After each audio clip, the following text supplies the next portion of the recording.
അതെ പോകുമ്പോ ഇത് 2-3 പാക്കറ്റ് മേടിച്ചോട്ടാ. അല്ല എനിക്ക് വേണ്ട, എനിക്ക് പൊടിപ്പിക്കണ മില്ലുണ്ട്, ഇന്റെ കമ്പനി ഉണ്ട്. എന്ത് കമ്പനി? അവിടെയൊക്കെ മെഷീൻ അല്ലേ. ഇത് കണ്ടോ, ഇത് നല്ല ഒറിജിനൽ അലൈവായിട്ട് നിങ്ങൾ കാണുന്നില്ലേ? അത് ശരി, ഇപ്പൊ ഈ ജാതി പരിപാടിയൊക്കെ ഉണ്ട് സാറിന് ഇവിടെ അല്ലേ? ഇതെന്റെ ഒരു ഹോബിയാ. ഹോബിയാ? ഹോബിന്റെ പേര്? എന്റെ കമ്പനിയുടെ പേര് ഫാബി. എന്റെ മോളുടെ പേരറ്റേക്കണേ.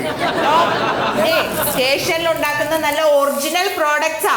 ഇത് മാത്രമല്ല, മഞ്ഞപ്പൊടി, മുളക് പൊടി, ചമ്മന്തിപ്പൊടി, ദോശപ്പൊടി, ചപ്പാത്തിപ്പൊടി എല്ലാം ഉണ്ട്. വെള്ളയപ്പമുണ്ട്. ഇവിടുന്ന് പോകുമ്പോ 2-3 പാക്കറ്റ് മേടിച്ചിട്ട് പോയാ മതി കേട്ടോ.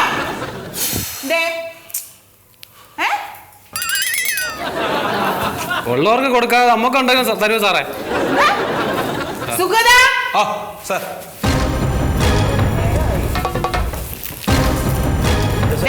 അവന് ഏതാണ്ടൊക്കെ സംശയമുണ്ട്, ഒന്ന് തീർത്തു കൊടുത്തേ. എന്താണ് മോനെ എന്റെ സംശയം? ഒന്നുമില്ല സാർ, ഒന്നുമില്ല. അയ്യോ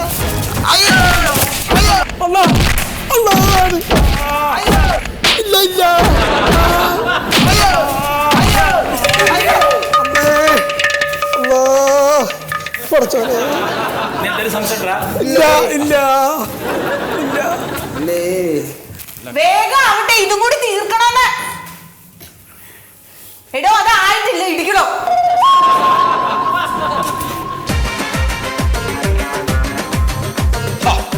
ഞാൻ ഈ തൊപ്പി അവിടെ ക്യാൻറ്റീനിൽ നോക്കുക. വെച്ചിട്ടാ പോയത്. ഇതാരാ പുതിയ പട്ടികള്?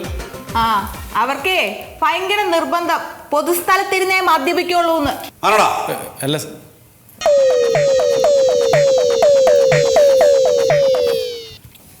എന്താ നിന്റെ പേര്? ഉണ്ണി. എന്താ നിനക്ക് ജോലി? Medical rep. നീയാണോടാ മെഡിക്കൽ റെപ്പ്? എന്നിട്ടാണോടാ പൊതുസ്ഥലത്തിരുന്ന് മദ്യപിക്കുന്നത്? കഴുതേ, അടിച്ച് നിന്റെ കണ്ണിയാ പൊട്ടിയും. എന്താ പേര്? പേരെന്താണ്? എന്റെ സുമേഷ് കുമാർ. എന്താ നിനക്ക് ജോലി? ജോലിയൊന്നുമില്ല. എന്തിനാണോ ഈ വയസ്സായ ആളുകളെ കൊണ്ടുപോയി കള്ളു കുടിപ്പിച്ച് നശിപ്പിക്കാൻ നിൽക്കുന്നത്? സാറേ, ബാറുകളൊക്കെ പൂട്ടിയുണ്ട്. എന്റെ പ്രായമുള്ളവരൊക്കെ ഈ കുടി നിർത്തി. അതിന് അപ്പൊ അതിനൊരു കമ്പനി കൂട്ടിയാണ് സാർ. ഓ, അപ്പൊ നിനക്കൊക്കെ കുടിച്ചേ പറ്റൂ അല്ലടാ? നിങ്ങൾക്കൊരു നാണം വേണ്ട മനുഷ്യ. ഒരു കാര്യം ചെയ്യാം, ഞാനവിടെ പുറത്ത് ഇതുപോലെ 2 ക്യാൻ വെള്ളം വെച്ചിട്ടുണ്ട്. 2 പേരും അത് ഇരുന്ന് മുഴുവൻ കുടിച്ച് തീർക്ക്. ഇല്ലേ?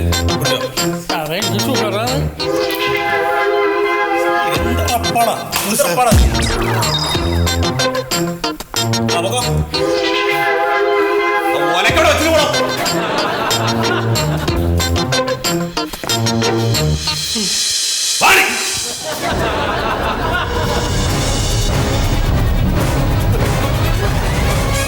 നിനക്ക് ചായ വെള്ളം കുട്ടിയാണോ? ഞാൻ വന്നൊരു സാധനം കേൾപ്പിച്ചു തരാം. വേണ്ട.